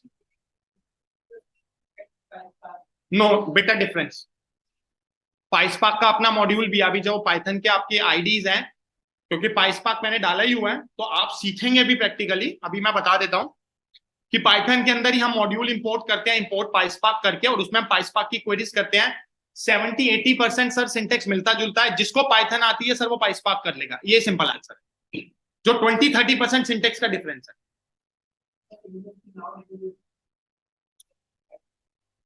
उसका रीजन है sir, because it is of due to big data, multiple processing. अब मैं पीछे क्या ही जाऊं उसके। मल्टीपल प्रोसेसिंग का मतलब है कि वो टूल के पीछे की बात कर रहे हैं कि जब आप PySpark पे क्वेरी करते हैं तो कैसे वो पैरेलल प्रोसेसिंग करता है, क्वेरी कितना कम टाइम लेती है, that tool matters, isn't it, right? तो will study that, don't worry. उसके बाद end to end almost NumPy which is numerical Python, major library. Pandas की मैंने 3 क्लासेस रखी हैं। लोग पांडास 1 में खत्म करते हैं। Day 17 pandas, day 18 pandas, day 19 bit of pandas plus visualization library, matplotlib, pandas, seaborn. ये आपकी लाइब्रेरीज हैं जो डेटा एनालिस्ट और डेटा साइंटिस्ट दोनों यूज कर सकते हैं। उसके बाद हम एक Python Sir, I have a question. Yes So basically, I want to know, I mean, when you are progressing with the course content, it's, it's very technical for me, who's a non-tech person, and out of touch from all these technical jargons for so long. So, क्या layman terms में मतलब ये जो नहीं है technical background से वो भी सीख सकते हैं ना ये? Okay. You are Ruchi Sharma, right? You have raised your hand. Yes. Okay. Yes, Sorry, yes. I missed out. Reason being is I was talking to the guys. Sorry. No, So, no problem. Ruchi, to answer that, अभी आपने मतलब Python is your first language or have you done SQL before that? No, I am learning SQL and I have done Power BI. So I have the gist, but it's that I'm out of touch. वैसे मैंने MCA किया है कहने को, लेकिन बहुत दिन हो गए तो मैंने काम नहीं किया है इसमें बिल्कुल भी, और मैं बिल्कुल आउट ऑफ टच हूँ। पर So आप जो how you बता are रहे हैं finding वो it बहुत ही SQL? Sorry, How you are finding it SQL? SQL कैसा लग रहा है आपको? SQL तो SQL? बहुत इजी है, अच्छा, बहुत इजी है मतलब मतलब। इजी लग रहा है, मैं कर पा रही हूँ, I am able to learn it. तो SQL को आप टेक्निकल कहते हो, नॉन टेक्निकल कहते हो? जो जितना प्रैक्टिस करो बाकी समझ तो आ रहा है, तो हाँ मतलब सीक्वल को तो टेक्निकली है तो I think same goes with Python. अभी आपने बोला जितना प्रैक्टिस करो उतना आएगा, तो same answer goes to Python. तो मेरा आंसर तो यही है, पाइथन। आपको पता है, अगर अभी यहाँ पे आपको C# पढ़ना होता, जावा पढ़ना होता, तो मैं बोलता एक बार को हाँ मैम टफ है। आपने देखा होगा ना कितने सारे मेम्स बनते हैं, मतलब जावा C# की कोडिंग से कंसेप्ट वही है, ऊप्स कंसेप्ट, लेकिन इसकी कोडिंग उन्होंने इजी कर दी है, छोटी कर दी है। जो काम आप वहां पे 8 लाइनों में करते थे, यहाँ पे आप शायद 4 लाइन में कर लोगे। Hope you got my point where I am coming. It is easy. मैं ये नहीं कहूंगा कि कोई वो ज्योग्राफी का सब्जेक्ट है या हिस्ट्री का सब्जेक्ट है गाइस, एनी प्रॉब्लम मतलब। तो मैं यहाँ बात कर रहा हूँ यार, वो जा रहे तो जाने दो लाइक। तो basically it is more like a geographical, it is not like geographical और हिस्ट्री सब्जेक्ट। जितनी प्रैक्टिस करोगे यू गेट टू नो। जैसा अभी आपने बोला मैम की SQL जितना प्रैक्टिस करोगे अच्छा है, तो same goes there with Python, more practice more you learn. और इतना मैं कह रहा हूँ, मैं इतनी बड़ी बात कह रहा हूँ, जितने कोड एग्जांपल्स मैंने डाले हैं, अगर ये भी अच्छे से कर लोगे असाइनमेंट, बहुत इजीली इंटरव्यू क्लियर हो जाएगा अगर अच्छे से करोगे तो। ये नहीं आंसर सुनना कि हमने घर जाके आपका कोड रन कर लिया था, आउटपुट आ रहा था, वो तो मुझे भी पता है। बहुत से लोग ये आंसर देते हैं यहाँ पे कि हमने आपका कोड रन करके देख लिया था। अरे भाई, that was not required. The requirement is you can write the program from your own, that what it matters, right? So guys, moving on to day 21। अब यहाँ से देखो नया कंटेंट शुरू होता है। डे 20 एक प्रोजेक्ट पाइथन का करेंगे। डे 21 के अंदर getting to know APIs, application programming interface. अभी आप लोगों ने कहा आप API यूज नहीं करते, आप करते तो API। अभी आप इंस्टाग्राम पे क्लिक करते हो या किसी पोस्ट पे, आपके पास वहां से इंफॉर्मेशन रिट्रीव होती है ना, वो कैसे होती है? वो API के थ्रू तो होती है। API मीडिएटर है, तुमने क्लिक किया, वो वहां गया, वहां से इंफॉर्मेशन लाके तुम्हें दे दी। गूगल पे यूज करते हो, वो बैंक, गूगल पे में API तो मीडिएटर है, वो बैंक के सर्वर पे जाके तुम्हारी डिटेल्स वेरीफाई करता है और वहां से वहां पेमेंट कर देता है। तो करते तो वो यूज। ऐसी कोई चीज नहीं है जो हम यहाँ करेंगे जो तुम यूज नहीं करते, सब करते हो। तो ठीक है, तो ये API ये पढ़ेंगे। API के कुछ सोप, ये फ्लास्क, जेंगो, मतलब I give you the overview, introduction to Git, Git की कुछ कमांड्स। उसके बाद day 22 introduction to big data, Apache Spark introduction, ठीक है, प्लेटफॉर्म्स टू यूज PySpark। उसके बाद end to end data frame reading, मतलब PySpark का कंटेंट है। और उसके बाद PySpark के कुछ यूज केस देखेंगे, and I think that's the end 24 session. So, sir, PySpark is for data engineering, na? Sorry? So, my question was कि जो PySpark है वो डेटा इंजीनियर के लिए काम आता है ना? नहीं, ऐसा कहीं नहीं है. You can use it. A data analyst can use. Even I worked as a data scientist, so I used a PySpark lot to build to analyze the data end to end, to build a model on Databricks. Okay, okay. तो ऐसा कुछ नहीं है दोस्त. It's not written कि तो जब हमने पढ़ा था big data तो उस टाइम हम लोगों ने पढ़ा था कि PySpark होता है, Hive वगैरह पढ़ा था उस टाइम पे. नहीं होता भाई, बिल्कुल है, वो बिल्कुल है. और ये कहीं ऐसा ये नहीं लिखा कि डेटा इंजीनियरिंग के लिए यूज होता है ना. एनीवन कैन यूज दैट ना. अब मैंने क्या बोला था, अगर मान लो रिक्वायरमेंट डेटा इंजीनियरिंग के लिए है तो फिर तुम उसको उस पर्पज से यूज करोगे ना. अगर Yes, मुझे sir. नॉर्मल डेटा एक्सट्रैक्ट करना है और मैं एक डेटा एनालिस्ट हूं तो मैं उसको डेटा एनालिस्ट के पर्पज से यूज करूंगा, तो कोई भी यूज कर सकता है. Okay. ठीक है. तो guys I think what's the time 1:38. तो guys I think now I will stop talking. मतलब और भी चीजें हैं डिस्कस करने के लिए, तो I think once will progress with the sessions I will. ऐसा नहीं है कि नो दैट्स द एंड. अब 5-7 मिनट लूंगा. I'll take you through the Python का installation link, और I'll share this. I have already shared this Word document with the institute and they'll share it with you after the class and the recording. तो यहाँ पे guys, I think on my screen you can see, और अगर मैं link नहीं भी दूंगा तो भी it is very easy to install this Anaconda. So when you click on that link, और अगर link पे नहीं भी click करना तो Google में जाके सिर्फ इतना टाइप कर देना Anaconda download. It will take you to that particular page. ठीक है. That's a link. अभी इसमें आप यहाँ पे भी क्लिक कर सकते हो डाउनलोड पे. That's not the problem. नीचे आ जाओ. ये देखो, कुछ समझ आया? Windows, Mac, Linux. तो जिसका जैसा ऑपरेटिंग सिस्टम है डाउनलोड कर लो.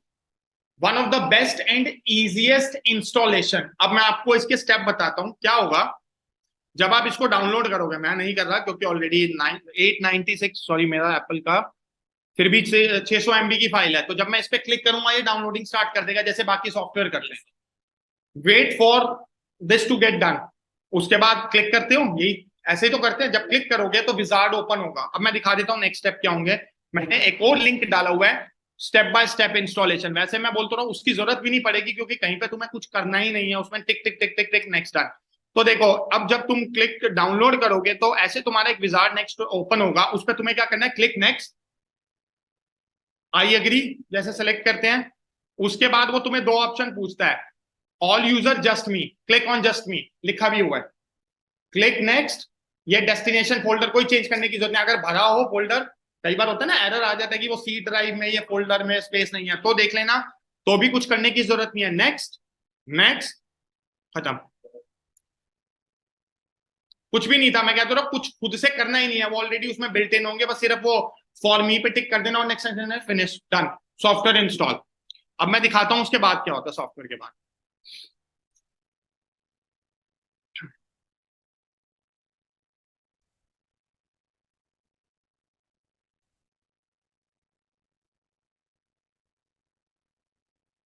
सो गाइस ऑब्वियसली जिनके पास मैकबुक है इस तरीके से आपके पास ये एनाकोंडा नेविगेटर दिखेगा. लेकिन फॉर विंडोज तो आई यूज बोथ. तो फॉर विंडोज में जो ऑल प्रोग्राम वाली विंडो होती है, विंडो का बटन होता है, तो क्लिक ओवर देयर.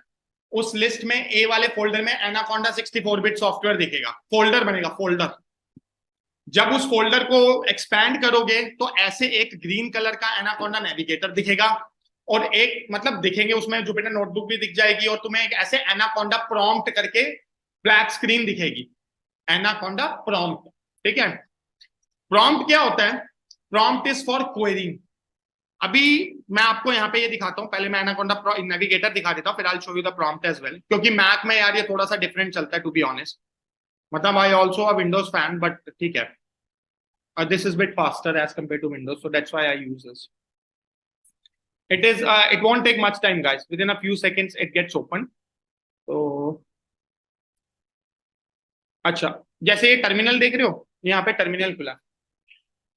ऐसे ही जो एनाकोंडा नेविगेटर है वो ब्लैक स्क्रीन वो खुलेगी तुम्हारे पास विंडोज में. वो कमांड प्रॉम्प्ट है एक तरीके से. उस पर तुम कमांड टाइप, जैसे एग्जांपल दे रहा हूं, मान लो मुझे पाइथन की जुपिटर नोटबुक ओपन करनी है, एग्जांपल दे रहा हूं. वहां पे तुम जुपिटर स्पेस नोटबुक लिख के एंटर मारोगे ना तो जुपिटर नोटबुक ओपन कर देगा वेब ब्राउज पे. That is for command. वहां पे तुम क्वेरी भी कर सकते हो. 3 + 3 = 5 एग्जांपल दे. राइट नाउ अभी यहाँ पे ये एनाकोंडा नेविगेटर ओपन हुआ, ठीक है, मैं इसको मैक्सिमाइज करता हूँ। अब इसको देख, जब तुम अपने सिस्टम में एनाकोंडा नेविगेटर लॉन्च करोगे तो वो कुछ इसी तरीके से दिखेगा। ये जो एक पूरा इसको सूट कह लो, ये पाइथन का सॉफ्टवेयर। ये लोगों को क्वेश्चन आता है कि एनाकोंडा लगे पाइथन लगे, नहीं भाई, पाइथन का ही एनाकोंडा नेविगेटर। और ये जो यहाँ पे तुम्हारे पास डिफरेंट डिफरेंट ये जो ऐसे छोटे छोटे बॉक्स देख रहे हो विद डिफरेंट आइकन, ये आईडीज हैं, इंटीग्रेटेड डेवलपमेंट एनवायरनमेंट। ये पाइथन के प्लेटफॉर्म है जिन पे तुम पाइथन की क्वेरी कर सकते हो। And the best part is Python has also given you R studio. अगर कोई आर की कोडिंग जानता है, आर करना है, तो अलग से आर इंस्टॉल करने की जरूरत नहीं है। इस पे यहाँ पे इंस्टॉल या क्लिक कर देना, you can also use R. Majorly in initial stages ये जो आपका जुपिटर नोटबुक और जुपिटर लैब देख रहे हो आप, विल यूज ईदर वन। तो ऐसा कहीं लिखा नहीं है। कई लोग आके बोलते हैं कि नहीं ये तो बिगिनर और I think people who started learning Python can use. No, in organization, people are experience holders are even working on Jupyter Notebook, Jupyter Lab. ये easy to use है। मैं बताता हूँ क्यों। अभी मैं आपको इसका एक overview दिखाऊंगा। Even when I started learning this Python or when I started working on Python, to be honest, I found it very easy क्योंकि ये cell by cell coding करता है। एक होता है ना प्लेटफॉर्म में कि ऊपर से नीचे तक कोडिंग ही कर रहे हैं, ये सेल बाय सेल कोडिंग करता है। तो एक सेल में तुम्हारी मर्जी है, तुम्हें एक लाइन लिखनी है, 2 लाइन लिखनी है, दैट्स गुड। एक्सेल का ले लो यार, एक्सेल सेल होते हैं ना। अब एक सेल में तुम एक लाइन लिखोगे तो वो एक ही लाइन दिखाएगा ना, वही चीज है। तो अब आपको यहाँ पे लॉन्च कैसे करना है, देखो, click on launch. When you click on launch, ये तुम्हारी वेब बेस्ड एप्लीकेशन है। जुपिटर नोटबुक की मैं बात कर रहा हूं। तो जो भी तुम्हारे सिस्टम में डिफॉल्ट ब्राउजर होगा, इट विल गेट ओपन। जैसे गूगल क्रोम हो गया, इंटरनेट एग्जांपल दे रहा हूं, इंटरनेट एक्सप्लोरर पे तो मत ही खोलना यार, क्रोम पे, सॉरी एज हो गया, ठीक है, बट क्रोम फास्टर चलता है तो रिकमेंड क्रोम पे ही खोलना। ये नीचे वाले कोड मेरे हैं, तो डोंट थिंक कि तुम्हारे पास ये सारे, तुम्हारे पास ये यहाँ तक आएगा, पब्लिक लिखे ना, पब्लिक तक, पब्लिक, और उसके बाद इक्का दुक्का फोल्डर और। तो ये एक उसका यू कैन से कि फ्रंट व्यू है। अब मैं आपको नोटबुक का ओवरव्यू दिखाता हूँ। पहले मैं अभी कोई भी एक एग्जांपल खोल देता हूँ आपके सामने। कोई भी खोल लेते हैं यार, जस्ट आपको दिखा रहा हूँ मैं, I am just showing you कि जुपिटर नोटबुक दिखती कैसे है। गाइस अब इसको देखो, now look at output clear. ये पाइथन के कोड्स हैं, लूप के कोड्स हैं। अब आप इसको, मैं कह रहा था सेल बाय सेल, ये देख रहे हो। आपको प्रॉब्लम हो तो आप ऐसे थोड़ा उधर हो जाओ, नहीं आप ऐसे टर्न कर दो ना, आप यू कैन, ठीक है। अगर आप इसको जुपिटर नोटबुक को देखोगे गाइस, ये जुपिटर नोटबुक का इंटरफेस है, ये मेरी बनी हुई नोटबुक है। अगर आपको एक नई नोटबुक ओपन करनी है तो सीधे यहां से भी खोल सकते हो, न्यू पाइथन 3 कर्नल। अभी कुछ पाइथन के स्पेसिफिक टर्म्स हैं, वो मैं ऑब्वियसली नेक्स्ट सैटरडे को डिस्कस करूंगा। अभी मैं सिर्फ तुम्हें सॉफ्टवेयर और इनसे ओवरव्यू करा रहा हूँ। ये मेरी यहाँ पे नई नोटबुक को, ये फ्रेश नोटबुक है, और जो ये पहले वाली नोटबुक है, ये मतलब obviously I created that loops coding, ये वो है। इसको कहते हैं cell by cell coding Python. ये जुपिटर नोटबुक और जुपिटर लैब, ये तुम्हारे सेल बाय सेल एग्जीक्यूट होते हैं, और दोनों तुम्हारे वेब बेस्ड हैं। देख रहे हो यहाँ पे मैं सेल बाय सेल पे क्लिक कर रहा हूँ। अगर मान लो तुम्हें किसी कोड को रन करना है, आप उस सेल पे क्लिक करो। सबसे पहले अपने कीबोर्ड में से इधर you can press shift enter और इधर you can press control enter. अगर तुम्हें कीबोर्ड से नहीं रन करना, कई लोग, सबकी अपनी अपनी वो चॉइस है, आप यहाँ पे सेल में क्लिक करके ये रन पे क्लिक कर दो। Right, I can show you. मैं क्वेरी यहाँ पे शिफ्ट एंटर दबा रहा हूँ। अभी जस्ट इग्नोर दैट। ये नीचे जो तुम्हारा आउटपुट आया, इसको कहते हैं कंसोल।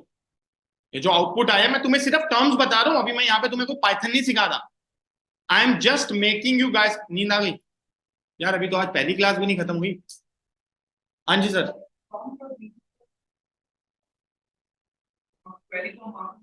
कहाँ पे?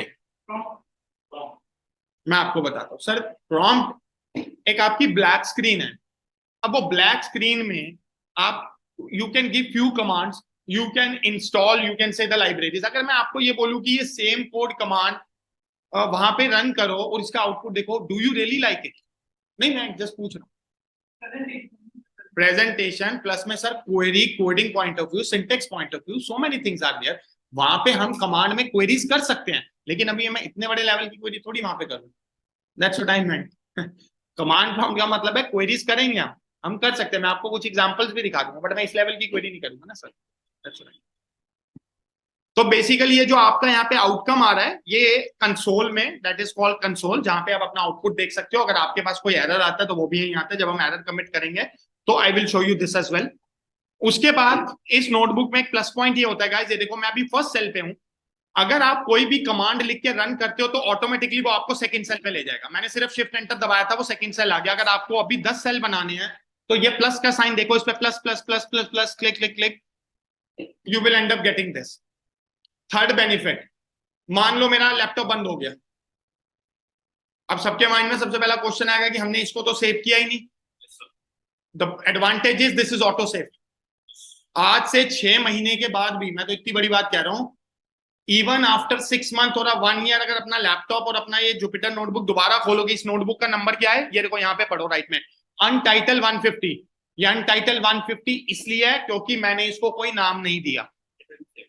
ये आपके होम पेज में जाके अनटाइटल 150 है, यहाँ पे चेक कर लेना अपनी लिस्ट के अंदर, यहाँ पे अनटाइटल 150 दिख जाएगी। ये देखो अभी दिखाता हूँ 150 ना, यहीं कहीं होगी 111 12, we can do that, but यहीं पे यार दिख जाता है 1456, ये देखो 150 इट इज रनिंग। तो अगर मैं उसको वहां से अभी बिना कुछ लिखे से बंद भी कर दूंगा और जब मैं खोलूंगा तो ब्लैंक की ब्लैंक ऐसे ही नोटबुक तुम्हारी ओपन होगी और यहाँ पे तुम्हारा डेट टाइम कितना साइज है सब मेंशन हो जाता है, राइट। थर्ड थिंग, ये मेरी नोटबुक है। अब मैंने तुम्हें एडवांटेज क्या बताया कि इधर if you want save it will still there. अभी सबसे बड़ा पॉइंट आता है कि ये एक्चुअल में कहां पे स्टोर हो रही है, यहां पे तो रिफ्लेक्ट कर रहा है। तो पॉइंट इज गाइस, ये मेरी वर्किंग डायरेक्टरी में जा रहा है। वर्किंग डायरेक्टरी का मतलब होता है जब तुम अपना सॉफ्टवेयर इंस्टॉल करते हो उसकी एक डायरेक्टरी बनती है ना, फोल्डर बनता है ना सी ड्राइव में, ये ऑटोमेटिकली सारा काम वहां सेव हो रहा है। तो अब तुम ऐसे सोचो कि जो ये तुम्हारा होम पेज है ना जुपिटर नोटबुक का और जुपिटर लैब का, ये तुम्हारी वर्किंग डायरेक्टरी है पाइथन की। अगर मैं कोई भी एक्सेल, कोई भी पाइथन का कोड उस सी ड्राइव अपनी डायरेक्टरी के फोल्डर में जाके रख दूंगा ना, वो ऑटोमेटिकली यहाँ पे रिफ्लेक्ट कर देगा। और अगर मैं यहाँ पे कुछ नया बनाऊंगा वो अपने आप वहां चला जाएगा, क्योंकि भाई वर्किंग डायरेक्टरी लिंक है ना, तो वहां रखो या यहाँ रखो। अब तुम टेलीफोन वहां से करो या यहाँ से करो, फोन तो फोन पे ही आएगा। अपनी वर्किंग डायरेक्टरी चेंज भी कर सकते हो, this is the advantage. Third thing, auto save तो है ही। ये जो तुम्हारी नोटबुक की फाइल्स होती हैं ये तुम्हारी वेब ब्राउज फाइल है, इसकी एक्सटेंशन होती है .ipynb which is internet Python notebook. अब तुम क्या करते हो, लेट से अगर मुझे ये नोटबुक अब इंस्टीट्यूट को देनी है कि वो तुम्हें दे दें एग्जांपल, मैं फाइल में जाऊंगा और यहाँ पे डाउनलोड एज का ऑप्शन आ रहा है, तो मैं इसको डाउनलोड करूंगा .ipynb में। क्योंकि अगर मैं किसी दूसरी एक्सटेंशन में डाउनलोड करूंगा, लेट से मैं इसको डाउनलोड कर लेता हूं। अभी हम मेजरली इसमें 2-3 चीजों में लोग प्रेफर करते हैं। .ipynb पहली प्रेफरेंस है, क्योंकि जब तुम इसमें डाउनलोड करोगे तो जब ये नोटबुक तुम्हें मिलेगी और जब तुम अपने पाइथन में इसको अपलोड करोगे तो तुम इसको डायरेक्ट यूज भी कर सकते हो, रन भी कर सकते हो। अगर मैं इसको एज HTML सेव कर दूंगा तो जो मेरा ब्राउजर है, मान लो तुम्हारे पास क्रोम है, तो वो एक क्रोम की फाइल बन जाएगी जिसको सिर्फ तुम रीड कर सकते हो। क्रोम में थोड़ी रन करोगे, वहां से कुछ उठा के फिर कॉपी पेस्ट करना पड़ेगा, राइट। PDF में करोगे तो PDF .py is not the extension of this. .py तुम्हारी स्पाइडर के लिए, तुम्हारी पाइचार्म के लिए, तुम्हारे VS कोड के लिए यूज होती है। Getting it? तो मेजर ये तो ऑलवेज रिमेंबर, अगर तुम्हें अपना QA भी कराना है कोड का तो .ipynb में दो, सो दैट सामने वाला उसको रन करो। सर अगर एक छोटा सा एग्जांपल है यहाँ पे, अगर आप ऐसे ही अपना काम, अपने कोड डेटा पब्लिश करने लगे तो सर एक दिन सबकी नौकरी चली जाएगी।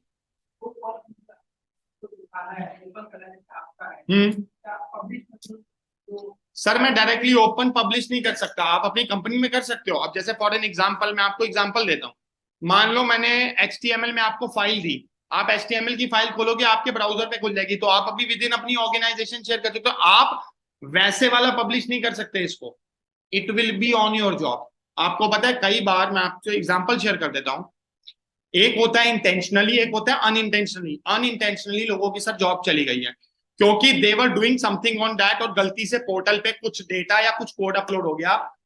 Companies even want ask you कि आपने जानबूझ के, sir you will get terminated. तो सबको ये मैं बोलूंगा कि कभी भी आप कोई भी कहीं भी किसी भी ऑर्गेनाइजेशन में जॉब करते हैं, सबसे पहली चीज मैं आपको ये भी बता देता हूँ। अब जैसे सर बैंक में है, आप कल को पाइथन पे काम करेंगे ना, आप पहली बात तो इतने रेस्ट्रिक्टेड होंगे, आप फ्रस्ट्रेट हो जाएंगे। मैं उसका आंसर देता हूँ। पाइथन में जब हम मॉड्यूल डाउनलोड करते हैं ना कि हमें लाइब्रेरी चाहिए होती है, कंपनीज ने रिस्ट्रिक्ट कर रखा है, आप डाउनलोड ही नहीं कर सकते। आप बेसिक सा मॉड्यूल होगा, एग्जांपल इंपोर्ट मैथ, आप रेस्ट्रिक्ट हो। नहीं सर, मैं डेटा की बात नहीं कर रहा, मैं मॉड्यूल, मैं आपको बताता हूँ। मान लो एक स्क्वायर रूट फंक्शन होता है ना, स्क्वायर रूट, पाइथन में आप डायरेक्टली यूज नहीं कर सकते, उसके लिए आपको एक मैथ मॉड्यूल इंपोर्ट करना पड़ेगा, इंपोर्ट मैथ। आप जब तक वो इंपोर्ट नहीं करोगे, आप स्क्वायर रूट नहीं चला सकते। तो आप मैथ ही इंपोर्ट नहीं कर पाओगे तो स्क्वायर रूट चला ही नहीं पाओगे। उसका रीजन मैं बताता हूं क्यों।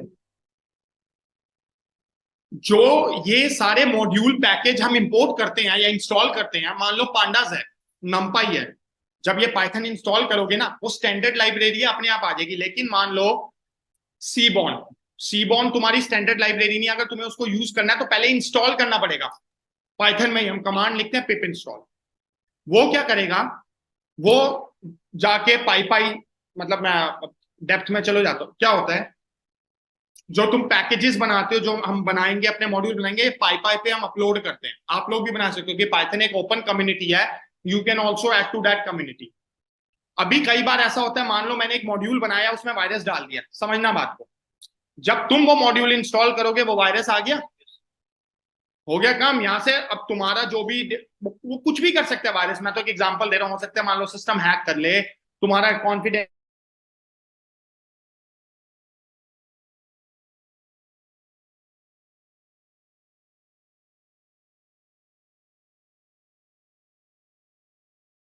मैं ये कहना चाह रहा हूं।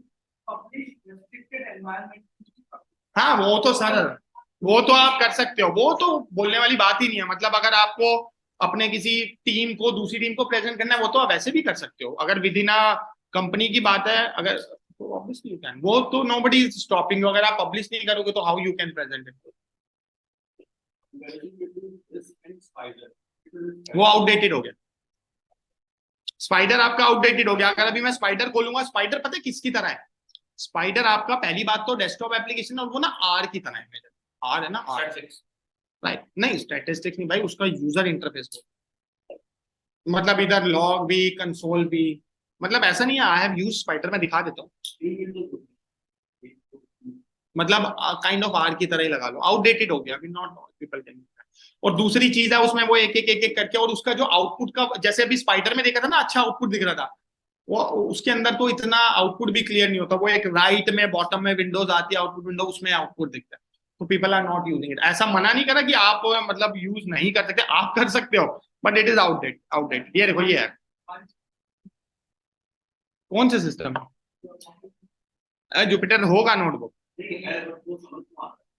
अरे अभी आप जुपिटर नोटबुक जब यहाँ पे यूज करने लगोगे, मैं आपको ये चीज बोल सकता हूँ, आप ये स्पाइडर छोड़ दोगे। I also started with spider, मैं मना नहीं कर रहा। एक्सेस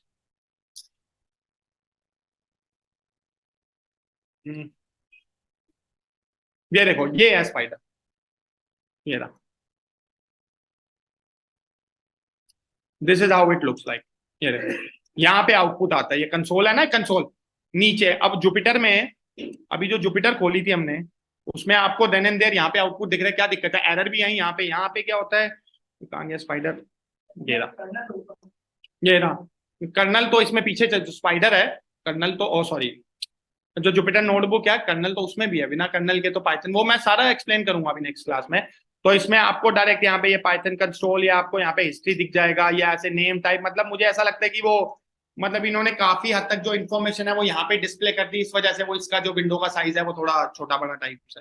तो यहाँ पे आप क्वेरी कर सकते हो। क्या कह रहे हो, बेसिकली जो आपकी सारी लाइब्रेरीज हैं उनसे, तो अगर मैं जुपिटर नोटबुक का आपको एग्जांपल दूं, जो स्टैंडर्ड लाइब्रेरीज ऑलरेडी आपके एनवायरनमेंट में इंस्टॉल्ड है, उससे तो वैसे भी आप बाय डिफॉल्ट कनेक्टेड ही रहते हैं। बिना इंपोर्ट किए यहाँ पे भी नहीं चलेगा, बिना इंपोर्ट किए जुपिटर नोटबुक पे भी नहीं चलेगा। बाय डिफॉल्ट अगर आप कनेक्टिविटी करोगे तो वो वैसे भी कनेक्टेड हो। इंपोर्ट कमांड के बिना पाइथन में कुछ नहीं चलेगा, भले ही वो पाइचाम हो, भले ही VS कोड हो, भले ही स्पाइडर हो, भले जुपिटर नोटबुक हो, भले जुपिटर लैब। अगर मुझे पांडा यूज करना है तो मुझे यहाँ पे लिखना पड़ेगा इंपोर्ट पांडास एसपीडी, तो वो सर आपको सब जगह करना है। राइट, तो basically now if I again move back to this, अच्छा कितने मिनट, 3 मिनट रह गए यार, क्विकली मूव बैक देयर।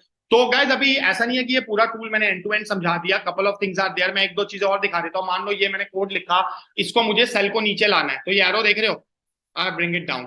अगर इसको वापस ऊपर लेके जाना है, ब्रिंग इट अप। अब मान लो आपको कोई यहाँ पे हेडिंग देनी है, अभी बाय डिफॉल्ट यहाँ पे देखो कोड सेलेक्ट है, यहाँ पे लेट्स से हेडिंग दे दो एग्जांपल, ठीक है, ओके, यहाँ पे कुछ भी लिख दो, ABCD, शिफ्ट एंटर, ये देखो, इट इज नॉट अबाउट, मतलब हेडिंग्स होती है ना, कई बार हम हेडिंग देते हैं, तो आप हेडिंग दे सकते हैं, राइट। उसके बाद जो काम अभी सेल में हम कर रहे थे, आप रन का सेल कर सकते हो, run all above, run all below. आपको जैसे अब ऑल आउटपुट है, अभी यहाँ पे मैंने इस वाले कोड पे आपको अब दोबारा से चीजें रन करनी है, you don't want to see the output, cell में जाओ, ऑल आउटपुट,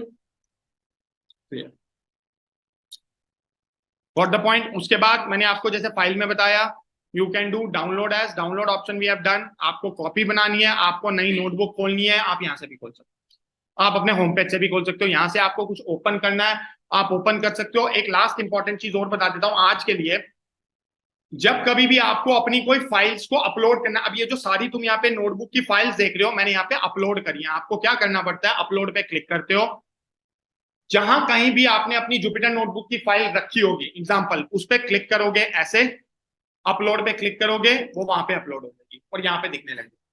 उससे बेनिफिट ये होगा, आप उसको यहां से ओपन करके ऐसे यूज कर सकते हो।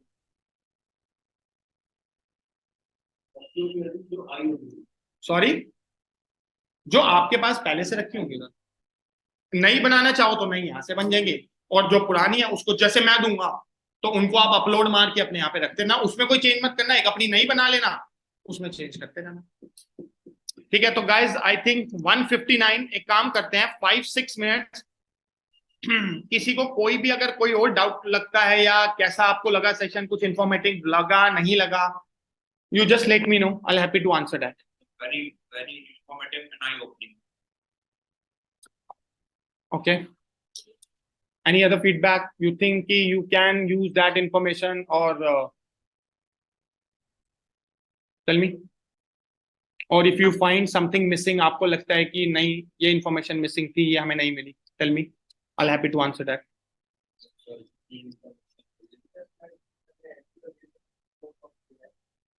तो जैसे एक्सेल और एसक्यूएल वगैरह ये हो गए, बट जॉब की वजह से मैं उतना ठीक जा नहीं पाया, अगर तरीके से नहीं सीखा तो वो प्रॉब्लम आई मेरे पास। यार देखो, हर टूल की एक अपनी वो है, अभी पाइथन की प्रोग्रामिंग अपनी है, सीक्वल अपनी जगह है। अब पॉइंट हियर इज कि अगर अब तुम ये सोचो कि मैं उन दोनों को भुला के इसको करके जॉब ले लूं, तो भाई अपनी जगह पे वो भी इक्वल इंपॉर्टेंट है। पावर बीआई का काम पावर बीआई करेगा ना, पाइथन थोड़ी करेगा। अगर मैं तुम्हें ये बोलूं कि मेरे को जो डेटा एनालिसिस करना है वो पाइथन पे करना है, सीक्वल से डेटा निकाल के, अब तुम मतलब एक एग्जांपल दे रहा हूँ, डोंट टेक मी रॉन्ग, अब आप ये नहीं बोलोगे ना कि नहीं सीक्वल नहीं आता, मैं डेटा भी पाइथन पे निकालूंगा, ऐसा पॉसिबल नहीं। तो दोनों का काम वो अपनी जगह करेंगे, पाइथन अपनी जगह काम करेगा। मैं ये नहीं बोल रहा कि सीखने में दिक्कत आएगी, बट भाई काम करने में क्या पता दिक्कत है।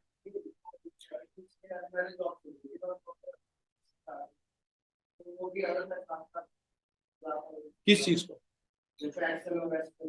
नहीं, दैट इज फाइन, तो दैट इज फाइन, क्योंकि आप मल्टीपल चीजें, अगर आपको लगता है आपके पास इतनी बैंडविड्थ है, आप टाइम निकाल सकते हो, पढ़ सकते हो, तो there is nothing like that. It is all about कि आप कितना टाइम दोगे, सिंपल आंसर दैट इज।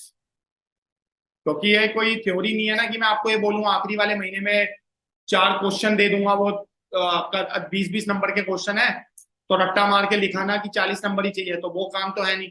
मैं तुम्हें यहाँ पे 6 तरीके से कोडिंग बताऊंगा, इंटरव्यू में 7वें तरीके से पूछ लेगा वो। मैं यहाँ पे तुम्हें एक ही चीज को 4 तरीके से करके दिखाऊंगा, और ऐसा नहीं है कि 4 is the end of the world, आप 5वें 6 तरीके से भी कर सकते हो। थोड़ा सा तेज हो,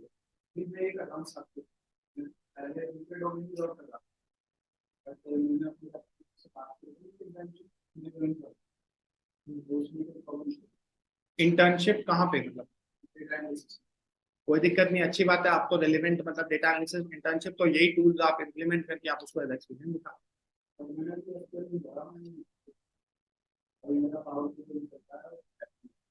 नहीं तो ठीक है, कंपेटिटिवली इसको कर रहे हो। अगर एसक्यूएल की मैं बात करूं, आपको पता है इसका कोर्स कंटेंट जो टाइम लेगा वो लेगा तुम्हारा 24 सेशन है ना, आज एक हो गया तो 23 बचे, तो उसको 2 से मल्टीप्लाई कर दो, 2 to 3 months लगेंगे, second year में। है ना। आइडली 48 आवर्स का कोर्स हो गया, अब उसको डिवाइड कर लो। सीक्वल तो तुम 1 महीने में भी कर सकते हो, और वो भी छोड़ो, जितना डे टू डे बेसिस पे सीक्वल चाहिए होता है ना, उसमें 2 2 4 बचे 6-7 क्लासेस के अंदर तुम उतना सीक्वल कर सकते हो कि जिससे तुम डे टू डे बेसिस पे जॉब करो। मैं तुम्हें इतनी बड़ी बात कर, अगर हम ट्रिगर पिगर इंडेक्स और वो सब ना आए, join aggregate function select query basic तुम्हारे एग्रीगेट फंक्शन और ये हो गए, इतना भी कर लोगे ना ऑपरेटर यूनियन, तो तुम जॉब कर सकते हो। जस्ट एग्जांपल, तो सीक्वल में इतना टाइम नहीं लगेगा, सीक्वल तो तुम मतलब ये लगा लो कि इन बिटवीन भी साथ साथ सीख सकते हो। हाँ जी गाइस, ट्रेनिंग चलेगी 3 to 4 months। यार 48 आवर्स अभी उसको डिवाइड कर लो ना, 1 महीने में कितने आवर्स हो गए तुम्हारे। अब 4 वीक होते हैं हमारे, ठीक है ना, तो 8 क्लासेस होगी, 8 8 2 16 सिंपल मैथ, 16 घंटे 1 महीने के, तो 16 है ना, तो 3 मंथ्स का कोर्स हो गया। पहले ये 2 कुछ था, अब मैंने वो नया कंटेंट ऐड कर दिया तो 3 हो गया। अगर उसको मैं 20 रहने देता तो उतने में खत्म। ठीक है, तो guys I think this is all from my and. तो जो सेकंड क्लास आएगी विल स्टार्ट विद, मैं तुम्हें कुछ जो मैं कमांड प्रॉम्प्ट की बात कर रहा था, मैं तुम्हें कुछ पहले बेसिक कमांड्स बता दूंगा जो तुम्हारे लिए बेनिफिशियल होंगी। Nobody will ask that but still I can teach you. और उसके बाद हम जुपिटर नोटबुक पे अपनी coding as usual topic by topic we can start that. Guys online किसी को कोई डाउट, कितने लोग बचे हैं? सर मेरे इससे क्वेरी था। हाँ जी सॉरी, Hello? हाँ जी बोलिए। मेरा क्वेरी था सर इसमें कि पाइथन जो है एक्सेल में भी इंटीग्रेट हो गया है। हाँ बिल्कुल हो गया, पाइथन इंटीग्रेट हो गया है। तो अभी I think people who are using the latest version, उसके मेरे ख्याल से कुछ मैंने अभी इंस्टॉल नहीं किया, मैंने अभी यूज नहीं किया, but still yes the good step has been taken that Excel में भी पाइथन आ गया है। तो with the help of some PY function और मॉड्यूल आप लोग पाइथन यूज कर सकते हैं। I haven't used it yet but yes there is. ठीक है सर। ठीक है guys, anything else before we finish up? I think it's already 4 minutes above the class time. Anyways, thank you so much for joining the call.